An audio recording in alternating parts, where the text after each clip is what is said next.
UCC বিল একটা লাগু হতে চলছে, যেটা ভারতবর্ষে উত্তরাখণ্ডে লাগু হয়ে গেছে। এক দেশ এক আইন, এক দেশ এক আইন। আপনাদের এলাকায় কবরস্থান কতটা আছে? 1 বিঘের উপরে আছে না নাই? আমি 1 বিঘে ধরলাম, 2 বিঘে ধরলাম, আপনি বিবেক দিয়ে এবার আমাকে বলেন শ্মশান করতে কয় বিঘে লাগে? 1 কাঠাও লাগবে না। 7 ফুট লম্বা 4 ফুট চওড়া যদি হয় শ্মশান হয়ে যাবে। তাহলে শ্মশানে মানুষকে মরার পরে দাহ করা হয়? ও এরা দাহ বোঝে না নাকি? দাহ মানেই পুরানো। আচ্ছা যাক, পুরানো হয়, দাহ করা হয় মানে পুরানো হয়। এখন বলেন এক ধর্মের এটা তো রীতি, এক ধর্মের রীতি তো। এখন মানে পুড়িয়ে দিল, ছাই হয়ে গেল, পানি ঢেলে দিল, আর ঝামেলা আছে? কিন্তু মুসলমানদের শুধু বলছে মরে গেলে কবরে দাও। একটা কবরে একটার বেশি ডবল ডবল চলবে না। তাহলে একটা শ্মশানে কিন্তু একটা নয়, হাজার হাজার হাজার হাজার সৎকার করা যাবে।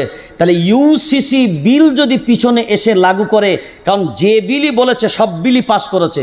এনআরসি বলেছে পাস করেছে, 370 দ্বারা বলেছে পাস করেছে, সিএএ বলেছে পাস করেছে, তলাক বিল বলেছে পাস করেছে।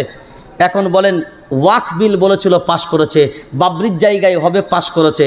এখন বলছে ইউসিসি লাগু করব, উত্তরাখণ্ডে চালু হয়ে গেছে, আর সারা ভারতবর্ষে এখন আইনটা পাস করে নাই।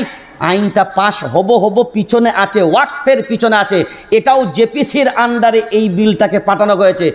জেপিসির আন্ডারে পাঠিয়ে এই ওয়াকফ আইনটাকে মানুষের কাছে একটা বহুরূপীর মতন উপহাস করে তুলে ধরা গেল। যারা এর পক্ষে ভোট দিবে এই রকম ভোটারদেরকে 10 জনকে শোকজ করে বের করে দিয়ে নিজের মতো করে রিপোর্ট দিয়ে পার্লামেন্টে পাঠিয়ে দিল। চক্রান্ত একটা, বহুরূপীর মতন একটা, শুধু অন্যের ঘাড়ে বন্দুক রেখে ফায়ার করার মতন। এবার আপনি বিবেক দিয়ে বলেন, যখন ওই আইনটা সামনে নিয়ে আসছে, তাহলে বলবো কবরস্থানে কি দরকার আছে? এই বিঘে বিঘে জায়গা, এই মরা মানুষগুলোকে দিয়ে বিঘে বিঘে জায়গা জড়ো করে লাভ কি আছে? কারণ জায়গার দাম সব থেকে। তাই তো আমরা ওয়াকফের ব্যাপারে ভাবনা চিন্তা নিয়েছি, এই সম্পত্তিগুলো দখল করতে পারলে কাজে লাগবে, কারণ এই জায়গার দাম অনেক বেশি। তখন বলবে কবরস্থানের আর দরকার নাই, মুসলমানদেরও লাশ সব শ্মশানে পুরানো। এক দেশ কত, এক দেশ এক আইন। আর এটা আমরা নিশ্চিত যে হবে না, এটা যারা পুরাতো তাদেরকে মাইয়াতে দাফন করা হবে, কারণ সেখানে জায়গার একটা ব্যাপার আছে। তাহলে ওয়াকফের আইনের দিক দিয়েও এই জায়গাগুলো নেবে। আর ইউসিসি আইন লাগু হলেও, এক দেশ এক আইন চালু হলেও, সেখানেও কিন্তু এই বাঁশটা যাবে।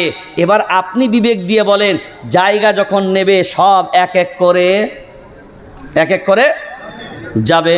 এরপর যে আইনটা আমার আপনার সামনে রেখেছে কোরআনুল কারীমের দিকে যদি একবার ধ্যান দিই, ইন্নামা ইয়ামুরু মাসাজিদাল্লাহি মান আমানা বিল্লাহি ওয়াল ইয়াউমিল আখির ওয়া আকামাস সালাতা ওয়া আতাজ যাকাত। এই মসজিদের রক্ষণাবেক্ষণের দায়িত্ব নেবে কারা? আল্লাহ বলছে আমি যাদের বলে দেব তারা। মসজিদের সম্পদ, এটা ওয়াকফ সম্পদ, এর রক্ষণাবেক্ষণের দায়িত্ব আল্লাহ নির্দিষ্ট করে দিলেন কারা?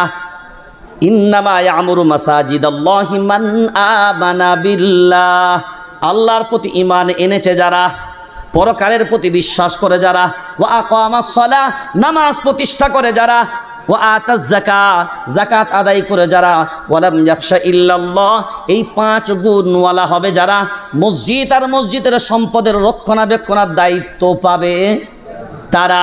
তাহলে মসজিদের জায়গা ওয়াকফ সম্পত্তি, এটা দেখাশোনার দায়িত্ব কার? ঈমানওয়ালার। কার? ঈমানওয়ালার। তাহলে এটা কোরআন নির্দিষ্ট করছে। এবার বোঝেন, এটা কোরআন নির্দিষ্ট করছে। আর সরকার আইন পাশ করে বলছে না, ওয়াকফ সম্পত্তির যে কমিটি থাকবে সেই কমিটির ভিতরে 2 জন নন মুসলিম হতে হবে। তাহলে কোরআন বলছে ঈমানওয়ালা হতে হবে যে দায়িত্ব পাবে, আর সরকার বলছে ঈমানওয়ালা বাদ দিয়েও 2 জন বেঈমান হতে হবে। তাহলে বোঝা গেল এ আইন সরাসরি কোরআনের বিরুদ্ধে গেল। এরপরে কোরআনের বিরুদ্ধে যেমন গেল, তাহলে ভারতবর্ষের সংবিধানের বিরুদ্ধে কি করে গেল? তাহলে সদকায়ে জারিয়া এটা আল্লাহর নবী বললেন জারি থাকবে, কারণ এই জায়গা যদি মসজিদের জায়গায় থাকে তবে তো সদকায়ে জারিয়া হবে। এখন ওই জায়গাটা যদি কেউ কেড়ে নিয়ে ড্যান্সখানা বানায়, তাহলে ওই জায়গা আমরা হাদিস থেকে পেলাম সদকায়ে জারিয়া, আমরা কোরআন থেকে পেলাম জায়গা জমি দান করাটা এটা সব থেকে প্রিয় দানের ভিতরে একটা দান। এবার ভারতবর্ষের সংবিধানের 14 নম্বর ধারা, 15 নম্বর ধারা, 26 নম্বর ধারা, এই ধারাতে এবার ভারতবর্ষের সংবিধান বলছে প্রত্যেকটা ধর্মের মানুষ তার ধর্ম স্থান এবং ধর্ম প্রতিষ্ঠান এগুলোকে পরিচালনা করার দায়িত্ব তারা তাদের নিজ ধর্মের যারা ধর্মগুরু নিজেদের ধর্মীয় নিয়ম নীতি মেনে পরিচালনা করবে তারা। এটা সংবিধান যখন অধিকার দিচ্ছে, তাহলে আজকে মসজিদ পরিচালনা করবে মুসলমান হবে যারা, মাদ্রাসা পরিচালনা করবে মুসলমান হবে যারা, দরগা পরিচালনা করবে মুসলমান হবে যারা, কবরস্থান পরিচালনা করবে মুসলমান হবে যারা, কারণ এটা সংবিধান অধিকার দিয়েছে। তাহলে এই আইন দেখা গেল সংবিধানের বিরুদ্ধে, একদিক দিয়ে কোরআনের বিরুদ্ধে, অন্যদিকে হাদিসের বিরুদ্ধে, 3 নম্বরে সংবিধানের বিরুদ্ধে, যার কারণে ভারতবর্ষের পার্লামেন্টে 232টা ভোট পড়েছে এই বিলের বিরুদ্ধে। কয়টা? 232টা। তার মধ্যে মুসলমান কয়টা? 39 জন মুসলমান। কয়জন?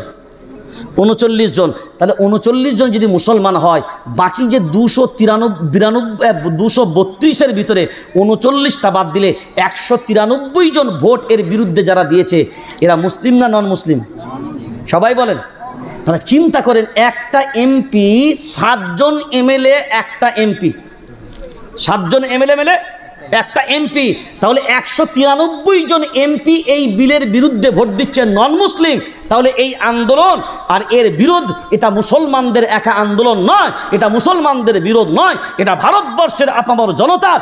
আপনাকে ভাবা দরকার যে ভারতবর্ষের প্রতিষ্ঠিত জনপ্রতিনিধি যারা পার্লামেন্টে ভারতবর্ষের হিন্দু মুসলিম খ্রিস্টান সব ধর্মের মানুষ মিলে পাঠিয়েছে, তাদের মধ্যে কিন্তু 193 জন এই বিলের বিপক্ষে ভোট দিয়েছে নন মুসলিম, আর মুসলিম 39 জন, 232 জন। তাহলে এই লড়াই, এই আন্দোলন শুধু মুসলমানদের একা নয়, এই লড়াই, এই আন্দোলন সার্বিকভাবে ভারতীয়দের আন্দোলন, ভারতীয়দের জন্য লড়াই।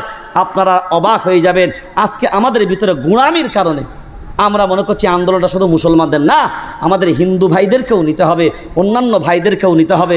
ভারতবর্ষে কৃষি আন্দোলন হয়েছিল একটা, জানেন না? কৃষি বিল প্রত্যাহার হয়েছিল না হয় নাই? শিখ ভাইরা কত আছে? কয়েক লাখ।